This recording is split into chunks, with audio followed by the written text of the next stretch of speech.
1993년 유네스코에 산티아고 가는 길이 등재됩니다. 그리고 우리나라에 소개되기 시작합니다. TV에서, 책에서. 그리고 우리나라에서도 많은 사람들이 산티아고 순례길을 갔다 왔습니다. 아마 이곳에 몇 분은 인생 버킷리스트 중에 꼭 하고 싶은 목록 중에 산티아고 순례길 한번 걸어보고 싶다라고 생각하는 분들이 있으리라 생각됩니다. 산티아고 순례길은 사실은 야고보 순례길입니다. 야고보 사도가 그때는 땅끝이 어디였냐면요, 스페인이었어요. 스페인 지나면 이제 없잖아요. 아무것도 없어요. 그래서 땅끝까지 이르러 복음을 증거한다는 생각으로 야고보 사도가 복음을 증거하러 걸어갔던 길입니다. 제일 유명하고 알려져 있는 길은 프랑스 남부 국경 도시 생장 피데포르에서 스페인 산티아고에 있는 콤포스텔라 대성당에 있는 야고보의 무덤까지가 이 산티아고 가는 길의 주요 순례 길입니다. 근데 여러분 혹시 관심 있으신 분들이나 갔다 오신 분들은 아시겠지만 그 산티아고 가는 길에 상징물이 있어요. 혹시 뭔지 아실까요? 모두에게 하나씩 물을 나눠주면 그것을 다 자기 배낭에 걸고 붙이고 걸어갑니다. 아직 안 가보셔서 모르시죠? 조가비, 우리 보통 가리비라고 하죠. 가리비를 하나씩 주면 전부 다 가리비를 걸고 가면 다 순례객들이에요. 물론 그 길은 거의 다 순례객이지만 그리고 이정표도 가리비 모양으로 만들어서 길을 알려주고 있다고 합니다. 바로 그것도 사실은 그 이유는 그 야고보를 상징하는 것이 가리비입니다. 야고보 사도가 이제 복음을 전하러 갔다가 참수당해요. 참수를 당하고 바다에 빠뜨리움을 당하는데 나중에 해변가에 그 시신이 발견돼요. 근데 가리비들이 다 온몸에 붙어서 그의 시신을 보호하고 있었다라는 전승이 있습니다. 그래서 그때부터 가리비를 여러 가지로 이제 상징적으로 나타냈는데 뭐 이정표 뭐 그런 것들이라고 생각합니다. 여러분, 많은 사람들이 왜 산티아고에 가고 싶을까요? 왜 지금도 사람들이 그 순례길을 걸어갈까요? 본래는요, 성지 순례의 길입니다. 종교적으로 신앙적으로 의미를 부여하는 그 길이었어요. 근데 요즘에는 사람들이 종교가 없어도 여러 가지 그 트레킹 코스로, 그들에게는 트레킹 코스죠, 걸어가는 사람들도 있으리라고 생각됩니다. 아마 우리가 그 산티아고 길을 걸어가고 싶다, 나도 한번 언젠가는 걸어보고 싶다라고 생각하는 많은 이유 중에 여러 가지 이유가 있겠지만 나도 인생에서 거기서 뭔가 중요한 길을 발견하고 싶다라는 그런 의미가 있지 않을까 싶습니다. 여러분, 그 산티아고 가는 길이 한 800km 정도 됩니다. 짧은 길인가요? 먼 길인가요? 굉장히 긴 길이죠. 원래 걷기가 능력이 있어요, 여러분. 걷기가 능력이 있어요. 그래서 중요한 묵상 중에 하나가 걷기예요. 여러분, 군인들이요, 그 행군 한 번 하면 굉장히 성장합니다. 행군 몇 번 했어가 군대에서는 굉장히 중요한 그 의미가 있어요. 진짜 군인이 됩니다. 그 힘듦과 그 어려움을 한번 극복해 보고 그리고 그 안에 많은 성찰을 통해서 성장하는 거예요. 800km보다 더 긴 코스가 있습니다. 미국 멕시코 국경에서 캐나다 국경까지 서부 해안을 관통하는 순례길이 있어요. 그 순례길이라고 하기보다는 거기는 이제 묵상의 길이라고 할까요? 트레킹이라고 합니다. 실제로 26세의 쉘리라는 어떤 여성분이 그 길을 걸어서 책으로 냈고 그의 이야기가 영화화되어 미국에서는 베스트셀러 중에 굉장히 지금도 잘 팔리고 있는 책입니다. 세계적으로 번역이 많이 됐어요. 우리나라에는 와일드라는 이름으로 번역이 됐습니다.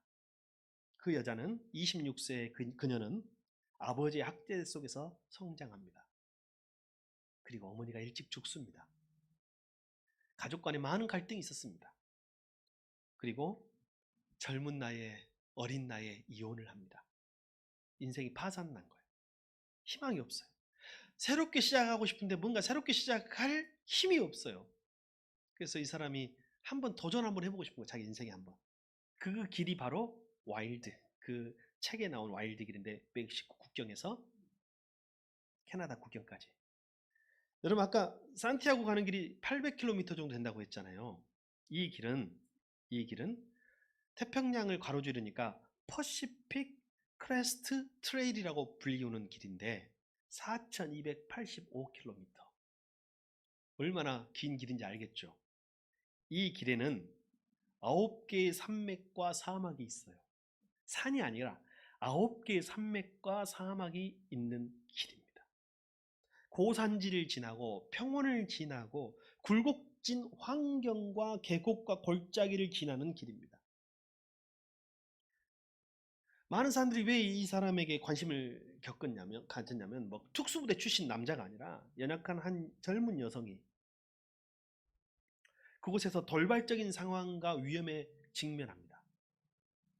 그리고 많은 야생 동물을 만나고 어려움을 겪고 생명 위협을 겪습니다. 여러분 아시죠? 사람 없는 곳에서는 사람이 제일 위험한 거. 사람의 위협도 경험합니다.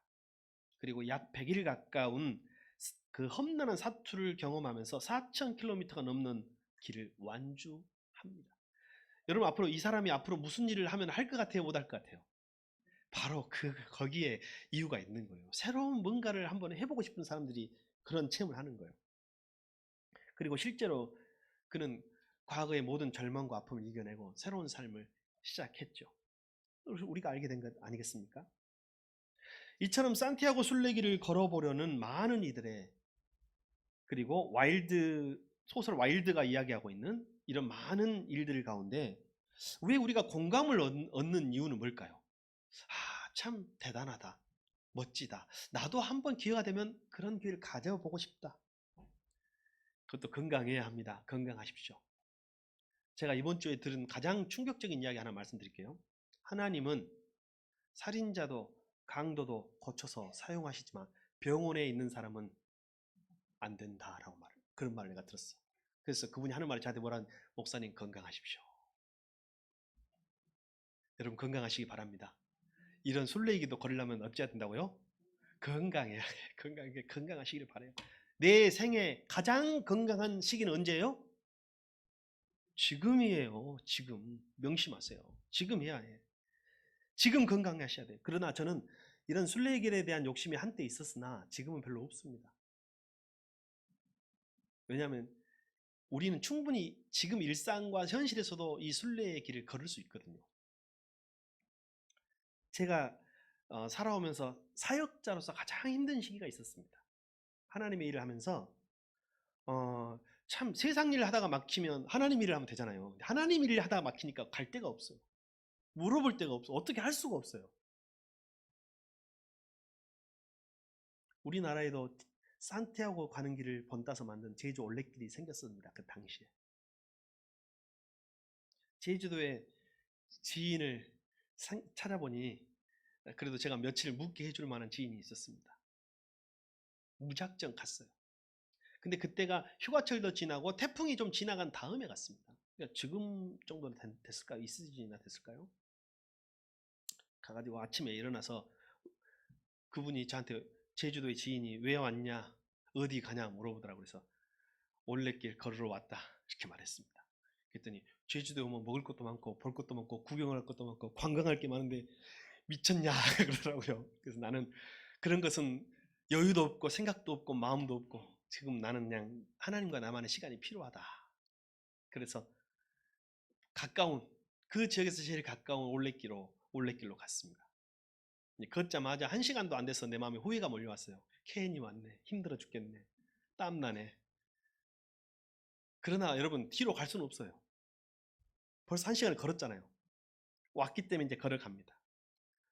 근데 여러분 걷기에는 능력이 있습니다. 제가 이렇게 길을 걷는데 그 길 위에서 제 과거가 펼쳐지는 거예요. 계속 땅을 보면 땅의 그 영상이, 살아온 길이, 하늘을 보면 하늘에, 풍경을 보면 풍경이, 언젠가부터는 길이 보이지 않고 내 과거 속에서 내가 막 걷고 있는 거예요. 그게 어떤 사람 더 생생하고 어떤 사람 덜 생생할지 몰라도 다 경험하는 거예요. 그래서 이제 그런 걷기의 능력이 있는 것이죠. 근데 한 30분 걸어서는 안 되고요. 오래 걸어야 합니다. 오래오래. 그래서 걸어요. 계속 걷는데 걷다가 보면 신기한 거 뭐냐면 아무리 길을 잘 만들어 놔도 길이 없어져요. 그럼 어떻게 해야 돼요? 그럼 길이 없어지면 어떻게 해야 돼요? 길을 찾아야 되잖아요. 길을 찾아야 되면 어떻게 찾아요, 여러분? 이정표를 먼저 찾아. 이정표를. 이정표가 어딨냐 아니면 꼭 길이 예를 들면 두 개인데 이정표가 가운데를 가리키고 있는 경우도 꽤 많아요. 어떻게 해야 돼요? 그럼 여러분 옛날에 갈림길에서 손바닥에 침 뱉어가지고 이거 해본 적 있어요? 꼭 이거 하듯이 적어도 화살표가 조금이라도 더 가깝게 가르치고 있는 길을 찾아가는 거예요. 그러다가 잘못 찾아가지고 허탕치고 또 돌고 또 돌고 그러다가 꼭 어김없이 잘못 사람들이 길을 잃기 좋은 그런 길에는 먼저 간 순례자들이 리본을 달아놨어요. 참 감사한 일이죠. 그래서 그 리본 몇 개 또 찾아가지고 길을 만들어서 또 찾아서 가는 거예요. 그럼 또 길이 또 나옵니다. 어려웠던 것은 태풍 후라 길 자체가 없어져 버려요. 다 파져가지고 바닷가라서.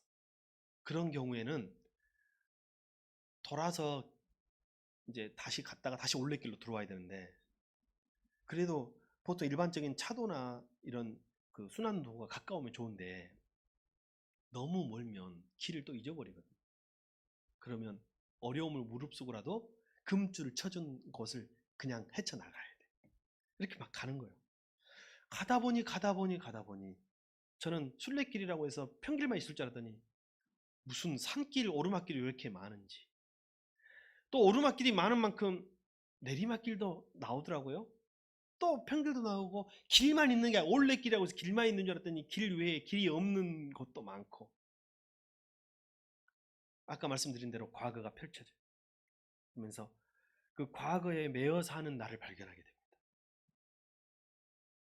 그리고 이제 어느 정도 가다 보니까 현재가 펼쳐지는 거예요. 현재가. 근데 좀 신기한 게 뭐냐면 내가 현실 세계 내가 사는 곳에서의 나의 현실은 너무 커. 너무 거대해. 그래서 나를 아무것도 할 수 없게 만드는 나를 겁쟁이로 만들고 나를 두렵게 만들고 나를 무능력하게 만드는 현실이잖아요. 근데 거기서 바라본 내 길은 내 현실은 좀 멀리서 보게 되잖아요. 그리고 풍경처럼 옆에서 보게 되잖아요. 그러니까 좀 작아 보이더라고요. 그러니까 여유가 생겨 조금 현실을 바라보는 여유가 생기고 그래도 계속 걸어. 왜냐하면 걸어야 돼. 걸어야 집에 가니까. 거기서는 앞으로밖에 갈 길이 없어요. 계속 걸어가다가 보니 어느 순간에 과거와 미래 속에 현재라는 것은 그냥 한 점일 뿐이라는 것을 느끼다. 그리고 나는 그 점을 찍고 있는데 내가 과거에 여기까지 걸어온 것처럼 앞으로도 이 길을 계속 걸어가다 보면 언젠가는 그 미래의 그 목적지에 도달할 것이라는 생각들이 들기 시작해요. 그리고 어렴풋하게 과거와 현재보다는 조금 더 어렴풋하게 미래가 보입니다. 이제 어떻게 나아가야겠다. 아마 이제 집에 갈 날이 가까운가 봐요. 이제 보니까 어떻게 나가야 어떻게 살아야 되겠다라는 것이죠. 근데 신기한 건 뭐냐면요. 신앙이 없든 있든 모든 사람은 반드시 이런 순례의 길이나 오랜 이 걷기 묵상을 통해서 자기 자신을 만납니다. 성찰을 해요. 근데 신앙이 있는 사람이라면 100% 그곳에서 하나님을 만납니다. 무슨 뜻이냐면 언젠가부터 묻고 있어. 하나님한테. 하나님 왜요? 하나님 왜요? 하나님 어디 계십니까? 하나님 어떻게 할까요? 이걸 길을 걸어가면서 계속 신앙인은 다 저뿐만 아니라 여러분도 인생의 길을 걸어가면서 그 길을 걸어가다 보면 계속 묻게 돼. 그러면서 어느 순간부터 하나님과 동행하게 돼요. 근데 지금은 그 후로는 한 번도 가지 않았습니다. 왜냐하면 뭐 그만큼 덜 힘들어서 그럴 수도 있겠지만 꼭 그 길에만 하나님은 계신 건 아니에요. 하나의 과정에 불과할 뿐이죠. 길을 가다가 길을 잃으면 이정표를 찾아야 되는데 저와 여러분은 지금 인생의 순례의 길을 걸어가고 있어요. 우리 크리스찬들은 천성의 길이라고 해요. 우리가 천국 가는 길이에요. 저와 여러분이 지옥 가는 길을 걸어가고 있어요. 천국 가는 길을 걸어가고 있어요. 명심하세요. 그거 모르면 방황합니다. 목적지를 모르잖아. 그러니까 아무 길이나 가는 거야. 쉬운 길, 편한 길, 빠른 길. 좋은 길, 지금 당장 좋은 길을 가는 거예요. 지금 당장 좋은 길은 다 낭떠러져요. 우리는 천국에 가는 천성의 길을 걸어가고 있는 줄 믿습니다. 그러나 길을 잃을 때가 있어요. 어떻게 해야 돼요? 그 이정표는 뭐예요? 하나님의 말씀이에요. 하나님의 말씀이에요. 이정표. 기도가 우리의 이정표예요. 기도가 우리의 이정표예요. 그리고 신앙 선배들의 경험들, 그들의 간증들, 그들의 격려가 우리의 이정표가 됩니다. 길을 걸으며 만나게 되는 맑은 공기, 아름다운 자연, 좋은 사람들, 삶의 무게에 짓눌려온 이들을 어루만져주며 회복시켜 줄 것이라 생각됩니다. 때때로 경험하게 되는 난코스와 어려운 상황이 닥쳐오지만 여러분, 반드시 이 길을 지나고 나면, 그 어려운 코스를 지나고 나면 반드시 평탄한 길이 온다는 믿음이 우리에게는 있습니다.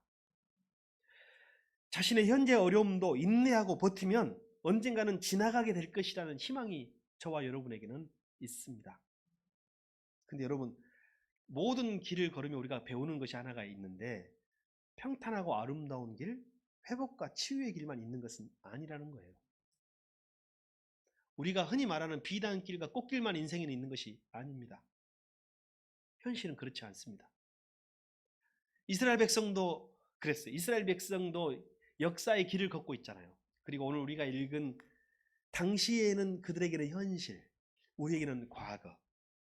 그들도 역사의 길을 걸어가며 어려운 상황과 어려운 난코스에 직면했습니다. 오늘 반복되는 이야기가 뭐냐면 주의 성전, 주님의 기업의 땅, 주님의 종들, 주님의 성도, 주님의 성전, 이런 표현들이 계속 반복되고 있어요. 오늘 시편 79편의 배경은요, 전쟁 직후 폐허 상황이에요. 우리는 전쟁을 경험해 보지 않았지만 저희 어머니는 6.25 전쟁도 그리고 광주 민주항쟁이잖아요.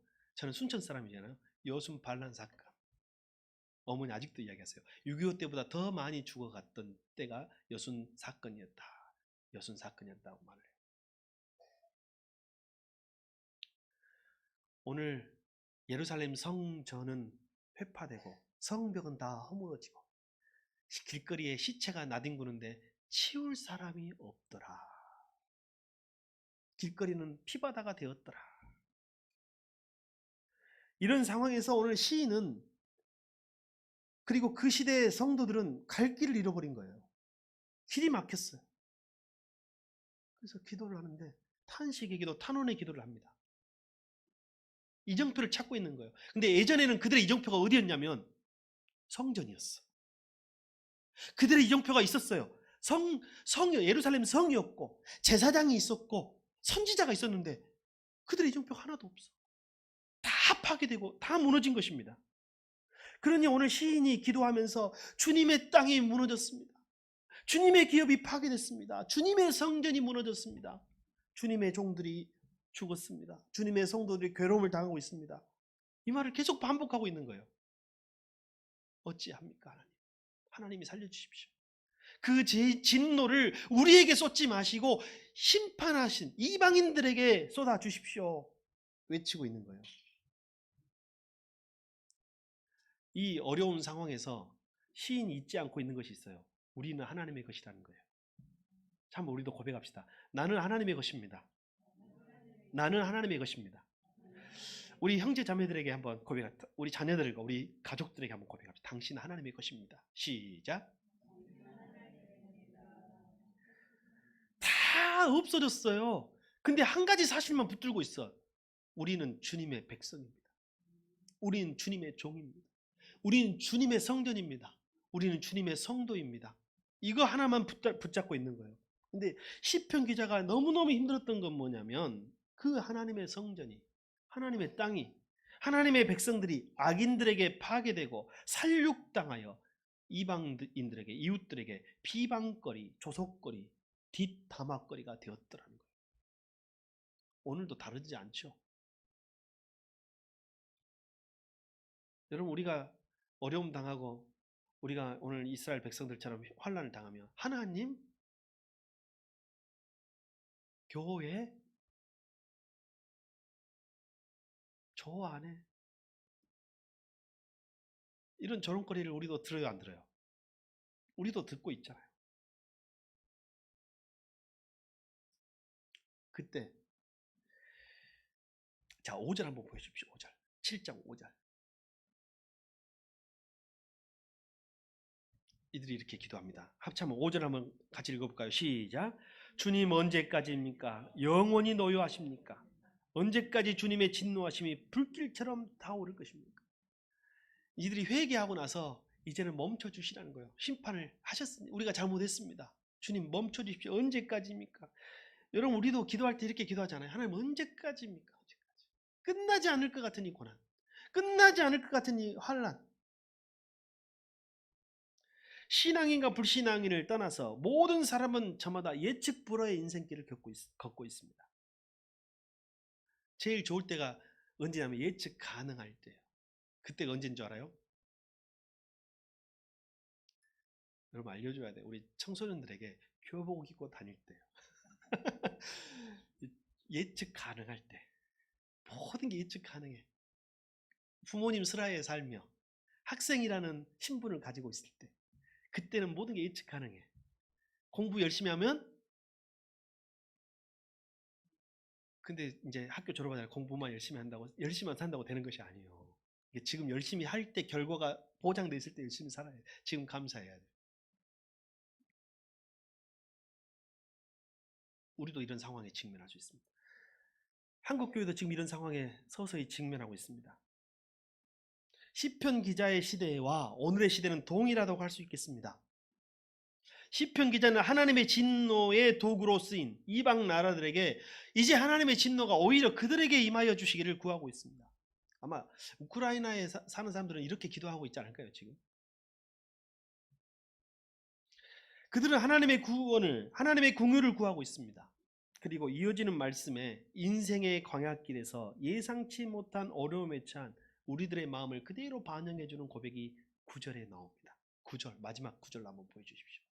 자, 우리 마음을 담아서 우리 인생의 이 험난한 막힌 길에서, 길이 없어진 길에서 그들과 같이 한번 우리도 기도하며 고백해 봅시다. 시작. 우리를 구원해 주시는 하나님, 주님의 영광스러운 이름을 생각해서라도 우리를 도와주십시오.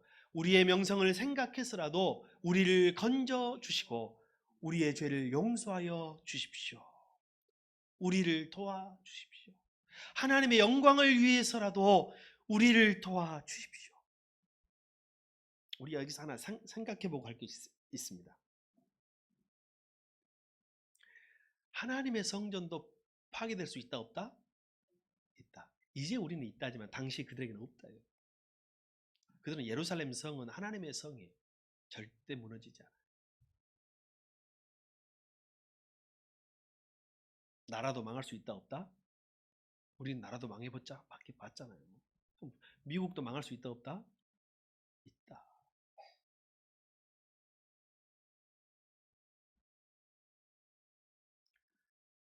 하나님의 성전도 망할 수 있다 없다? 우리는 다 알고 있잖아요. 지금 예루살렘에 있는 성전은 성전이 아니에요. 그건 관광지예요.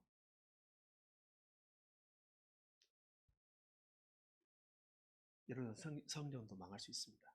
근데 성전이 왜 망했냐를 한번 생각해 보자는 거예요. 이 시점에서. 하나님이 능력이 없어서 망했습니까? 이스라엘에 군대가 없어서 망했습니까? 왜 하나님의 성전이 망했습니까? 왜 하나님의 성전이 무너졌습니까? 왜 하나님의 성전이 이방인들에게 모욕당했습니까? 하나님의 능력이 없어서도 아니요. 이스라엘에 군대가 없어서도 아닙니다. 여러분, 이방인에게 성전이 모욕당하기 전에 이미 하나님의 백성들에게 성전은 모독당하고 있었습니다. 여기 핵심이에요. 예루살렘 성전에, 하나님의 성전에 예배자가 사라진 성전은 존재의 이유가 있습니까? 없습니까? 없어요. 예루살렘 성전, 하나님의 성전에 예배자가 사라졌어요. 이미 이방 군대가 들어오기 전에 예배자가 사라졌으니 그들 스스로 성전을 이미 먼저 모독한 것이고 이방인의 군대는 그것의 결과일 뿐이었던 거예요. 이스라엘 백성이 찾아야 할 이정표는 바로 그거예요. 그거.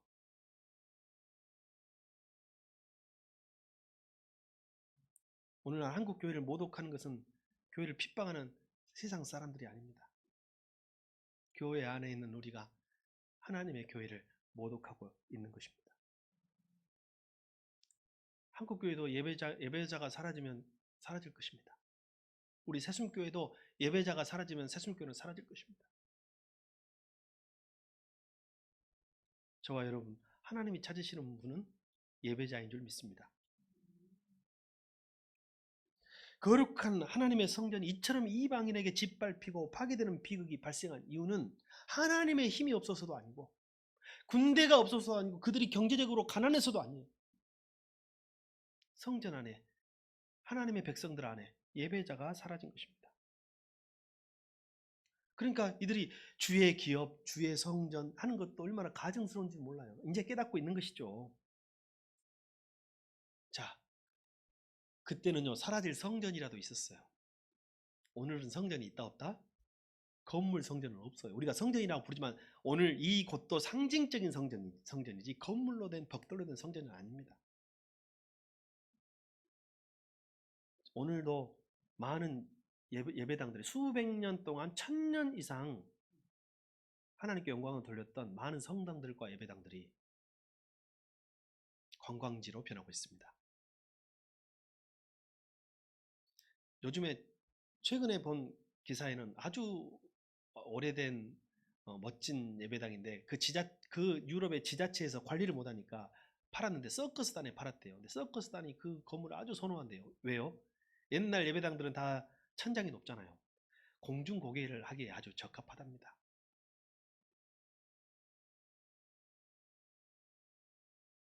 최근에 한국 교회가 무리하게 교회를 확장하고 지어서 빚의 부도로 넘어간 교회들이 수년 동안 많이 있었습니다. 대부분 다 이단들이 경매에 사가지고 자기들이 소유하는 성전이 되었습니다. 역사는 반복됩니다. 그러면 이 말씀을 우리는 어떻게 적용해야 할까요? 제가 말씀 하나 읽어드리겠습니다. 여기는 없으니까요. 고린도전서 3장 16절에 보면 너희가 하나님의 성전인 것과 하나님의 성령이 너희 안에 거하시는 것을 알지 못하느냐. 이제 새로운 성전 시대가 열렸는데 이 시대의 성전은 누구라고요? 저와 여러분이에요. 이제는 여러분이 성전이에요. 한번 고백합시다. 당신이 하나님의 성전입니다. 당신이 무너지면 성전이 무너집니다. 여러분이 성전으로서 그 아이덴티티를 유지하고 있는 한 하나님이 여러분을 지키실 것입니다. 하나님이 여러분을 보호하실 것입니다. 근데 우리가 성전으로서의 아이덴티티, 정체성이 상실되고 우리 스스로 참된 예배자의 삶으로서 멀어진다면, 우리 안에 계신 성령을 근심하게 한다면 우리 스스로 이미 성전된 우리의 주님의 성전을 내 안에 있는 성전을 내가 먼저 모독한 거예요. 그러면 예루살렘 성전도 모독당하고 이방인에게 멸망당했는데 우리 또한 고난당하는 것은 당연한 것이 아니겠습니까? 너희가 하나님의 성전인 것과 하나님의 성령이 너희 안에 거하시는 것을 알지 못하느냐. 우리는 하나님의 영이신 성령께서 거하시는 하나님의 성전인 줄 믿습니다. 그래서 그것을 성도라고 부르는 거예요. 하나님의 성전인 사람들을 부르는 이름이 성전도 있지만 성도도 있어요. 하나님의 성전을 거룩하게 보존해야 합니다. 여러분 안에 있는 성전을 거룩하게 보존해야 합니다. 이 하나님의 성전을 더럽히게 되면 우리 또한 그들 가운데 있던 예루살렘 성전을 더럽힌 유다 사람들과 같이 파멸을 할 수 있다는 것은 역사의 길이 보여주는, 역사의 이정표가 보여주는 교훈이 됩니다. 성경은 누구든지 하나님의 성전을 더럽히면 하나님은 이 사람을 멸하시리라. 고린도전서 3장 17절에 말씀하고 있습니다. 우리의 마음 성전, 우리의 몸 성전을 거룩하게 하는 것이 그것을 우리는 뭐라고 한 줄 아세요? 우리의 마음 성전을 거룩하게 하는 것. 경건이라고 합니다. 우리가 우리의 마음 성전, 우리 안에 있는 성전을 거룩하게 만들어가는, 거룩하게 하는 것을 뭐라고 한다고요? 경건이라고요. 그러면 경건의 도구가 있어요. 경건의 도구. 경건의 도구. 뭘까요? 그것은 오직 말씀과 기도입니다. 우리는 말씀과 기도로 우리를 경건하게 만들어가고 하나님의, 내 안에 있는 하나님의 성전을 거룩하게 만들어가는 것입니다. 그래서 경건이라 하면 딱 세 가지 기억하십시오. 따라합시다. 경건 훈련.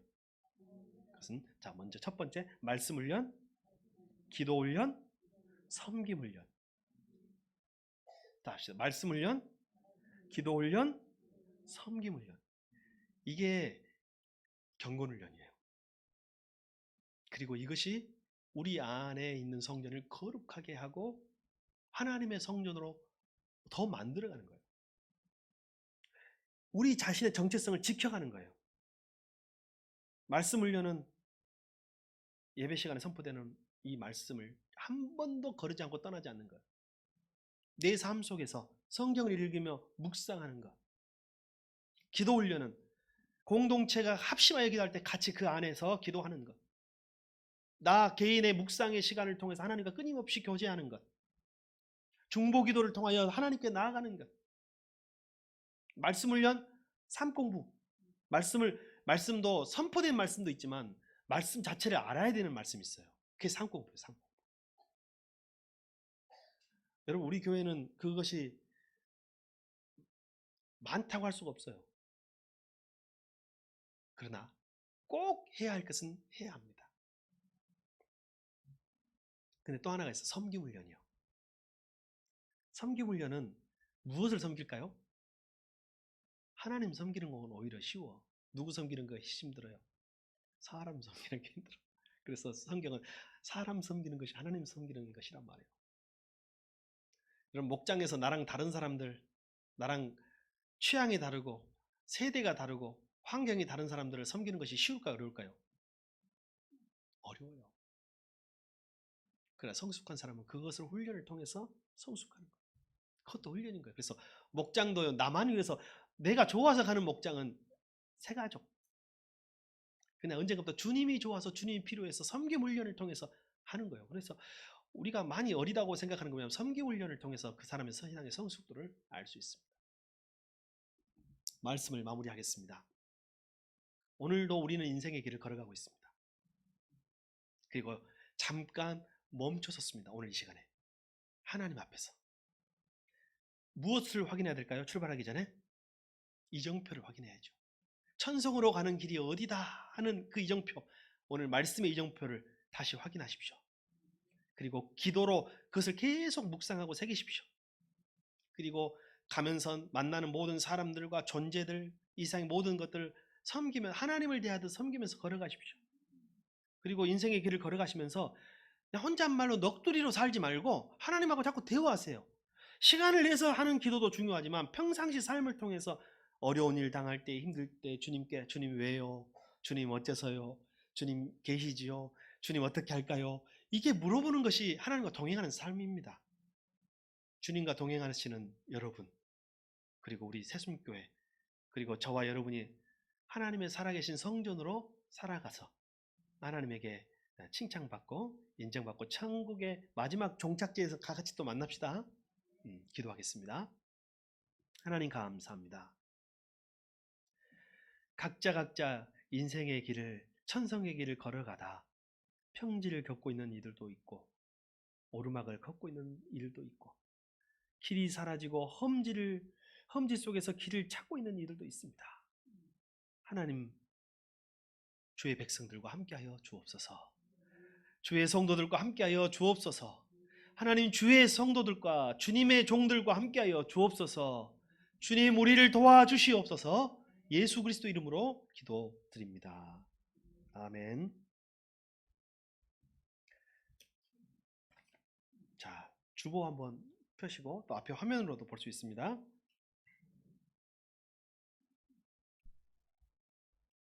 자, 표 한번 제청합시다. 자, 표 준비. 다시요. 표 준비. 예배 이상의 예배 이상의 하나님 감사합니다. 오늘 그 표에 예배 수준이 삶의 수준이 됩니다라는 말씀과 오늘 말씀이 많이 닮아 있습니다. 기억하시면서 여러분이 몸 안에 있는 여러분 마음 성전을 절대 못 오가면 안 됩니다. 그 안에 하나님이 계십니다. 예. 오늘부터 세례 입교 교육이 시작됩니다. 세례 입교 교육이 시작되는데 앞으로 4주 동안 진행됩니다. 그런데 김밥을 이나 이런 간편식을 그분들에게 제공을 하려고 하는데 오늘은 섬기시는 분들이 간단하게 식사를 아주 간단하게 준비한다고 해요. 청소 맞습니까? 준비됐을까요? 아니면 어떻게 할까요? 예, 간단하게 김밥이든 뭐든 먹을 걸로 준비를 해주신다고 하니까 참고해 주시기 바랍니다. 꼭 다른 건 아니어도 뭐 김밥이든 샌드위치든 햄버거든 이런 거라도 좀 준비해 주셔가지고 진행될 수 있도록 해주시면 좋겠습니다. 왜 그 사람들만 주고 난 안 주냐? 아쉬우면 여러분도 교육을 받으시기 바랍니다. 예. 그리고 다음 주가 월 첫 주에 하는 성찬식이에요. 성찬식은 하나님 나라 백성들의 공동 식사. 네, 아무나 못해요. 그래서 세례 받은 분들은 참여할 수 있는데 이번에 세례 교육을 받는 분들은 다음번 11월 성찬식에는 같이 참여할 수 있으리라 기대해 봅니다. 삶 공부를 하겠습니다.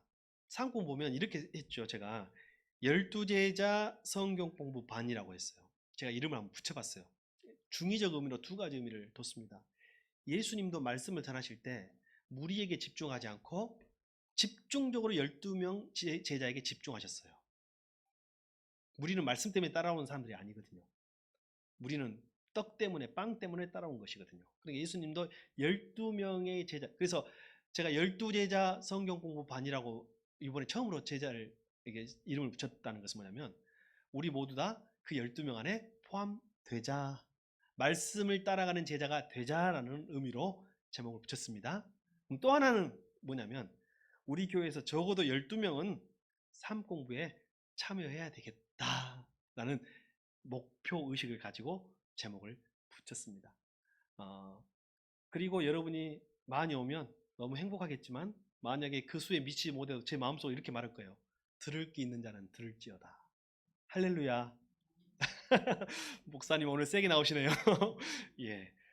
예, 뭐 이거는 센 것도 아니죠. 예, 그래서 같이 기도하면서 준비할 수 있길 바랍니다. 근데 하나 아쉬움을 좀 결정으로 제가 바꾼 거 뭐냐면 성경 3공부 주제를 정함에 있어 제가 몇 년 동안 생명의 삶만 했어요. 생명의 삶은 새신자 반이에요. 새가족 반.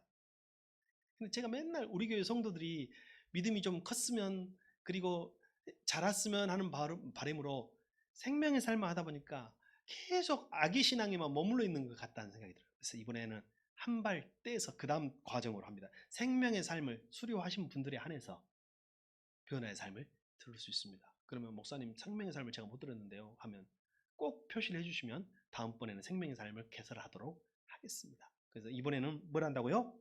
변화의 삶, 생명의 삶 그 다음 단계요. 여러분 교회를 다니는데 변하지 않는 삶이 회의적이지 않으세요? 교회를 다니면 예수님을 믿으면 좀 변화되고 싶지 않은가요? 기대를 가지고 참여해 보시기를 축복합니다. 네, 오늘 신청해가지고 제출해 주시면 제가 참고하면서 같이 기도하면서 준비하도록 하겠습니다. 언제부터 시작되느냐? 다음 주죠? 삶공부 다음 주 2시부터 시작합니다. 그래서 세례 공부가 끝나면 그때 삶공부를 시작할 예정입니다. 자, 6번. 기도하는 한 사람이 기도 없는 한 민족보다 강하다. 6번을 같이 한번 읽으면서 광고를 같이 합시다. 시작. 기도하는 한 사람이 기도 없는 한 민족보다 강하다. 중보기도실에서 우리들의 기도가 중보기도 헌신자들을 통해 매일 주님의 보좌로 올려지고 있습니다. 믿음으로 중보기도 카드를 제출해 주십시오. 나라를 살리고 죽이고 우리는 인간은 못해요. 근데 하나님은 하시죠. 하나님을 움직이는 유일한 방법이 뭐예요? 기도입니다. 기도의 사역자들이 되시기를 바랍니다. 자, 다 같이 한번 일어나겠습니다. 이 시간에는 제가 삶의 고백을 같이 우리가 고백하고 결단 찬송 후에 결단 기도를 하는데, 결단 기도 제목은 오늘 설교 제목이에요. 우리를 도와주십시오. 나는 주님의 백성입니다. 나는 주님의 성전입니다. 우리를 도와주십시오. 이렇게 기도하는 거예요. 아시겠죠? 자, 3 이상의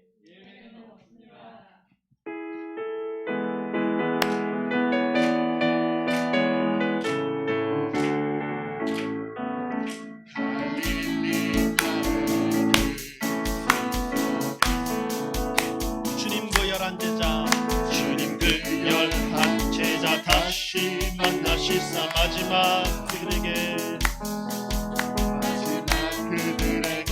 말씀하시기를 너희는 가라 저 세상으로, 가라 저 세상 가서 제자 삼으라, 가서 제자 삼으라. 세상 많은 사람들을 세상 모든 영혼이 내게 알려나니 가서 제자 삼으라. 나의 길을 가르치라. 내가 너희와 항상 함께하리라. 지금도 우리 주 찾아 어두워져가는 저 세상을 바라보며 어두워져가는 저 세상 바라보며 지금도 마지막 우리에게 부탁하시기를 너희들은 가라 저 세상으로, 너희들은 가라 저 세상으로. 가서 제자 삼으라, 가서 제자 삼으라. 세상 많은 사람들을 세상 모든 영혼이 내게 달려나니 가서 제자 삼으라. 나의 길을 가르치라. 내가 너희와 항상 함께하리라. 우리 합심에 주여 세 번 부르며 기도하겠습니다. 주여 주여 주여 우리를 도와주시옵소서. 주여 우리를 도와주시옵소서. 하나님의 백성들을 도와주시옵소서. 하나님의 종들을 도와주시옵소서. 하나님의 성전된 성도들을 도와주시옵소서. 주여 인도하여 주시옵소서. 인생의 길이 막히고 험난하고 이방의 압제를 당하고 하나님의 땅이 모독당하고 하나님의 성전이 모독당하고 하나님의 종들이 모독당하는 세대 가운데 살고 있사온데, 하나님 아버지 이 시간 하나님의 성전을 다시 영화롭게 하시고 하나님의 종들을 영화롭게 하시고 하나님의 땅을 영화롭게 하시고 하나님의 백성들을 영화롭게 하시고 하나님의 성도들을 영화롭게 하셔서 하나님의 영광이 드러나게 하여 주옵소서. 하나님의 영광을 위하여 우리가 살아가게 하시고 하나님의 영광을 위하여 우리 하나님의 성전된 성도들, 주님의 성전된 성도들을 주님 기억하여 주시옵시고, 너희가 하나님의 성전인 것과 하나님의 성령이 너희 안에 있는 것을 알지 못하느냐, 하나님의 성전인 것을 알지 못하느냐 말했던 하나님의 말씀을 기억합니다. 주님 도와주시옵시고 우리를 성전, 우리 안에 있는 마음 성전을 거룩하게 하시고 하나님 우리 안에 경건의 훈련으로 나아가게 하시고 기도 훈련, 말씀 훈련, 섬김 훈련으로 하나님 아버지 우리가 날마다 더욱 경건하여지고 우리 안에 있는 하나님의 성전을 거룩하게 만들어가는 주의 백성들이 되게 하여 주옵소서. 우리의 최종 목적지가 천성의 길, 우리의 인생의 길은 천성 가는 길임을 기억하여 하나님 아버지 어찌됐건 절대적으로 길을 잃고 방향을 잃고 낙심할지에도 우리가 나아갈 방향을 잃지 말게 하시고 우리의 목적지를 잃지 말게 하시고 믿음의 나침판, 성경의 나침판을, 이정편을 바로잡고 나아갈 수 있는 주의 백성들을 주여 우리를 도와주시옵소서. 경제적인 어려움에 직면한 성도들을 도와주시옵소서. 건강의 어려움에 직면한 성도들을 도와주시옵소서. 몸의 육신의 연약함 속에 질병의 어려움 속에 있는 하나님 아버지 우리 성도들을 도와주시옵소서. 하나님 아버지 인생의 길 속에서 일 속에서 하나님 아버지 꿈을 잃어버리는 이들에게 주님 도와주시고 영광 받아 주시옵소서. 감사합니다. 주님 도우시고 역사하시고 인도하여 주시기를 하나님 아버지 간절히 빌고 바라보니 주님 인도하여 주시옵소서. 도와주옵소서. 하나님 감사합니다. 감사해요 주옵소서.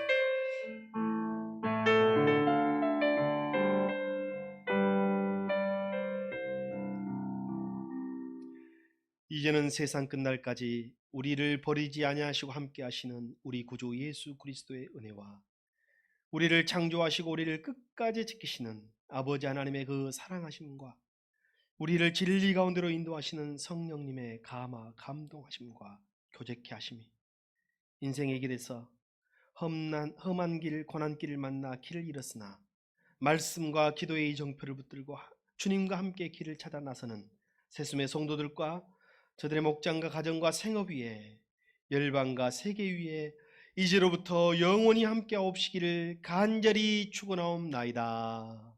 아멘. 하나님 아버지 도와주옵소서.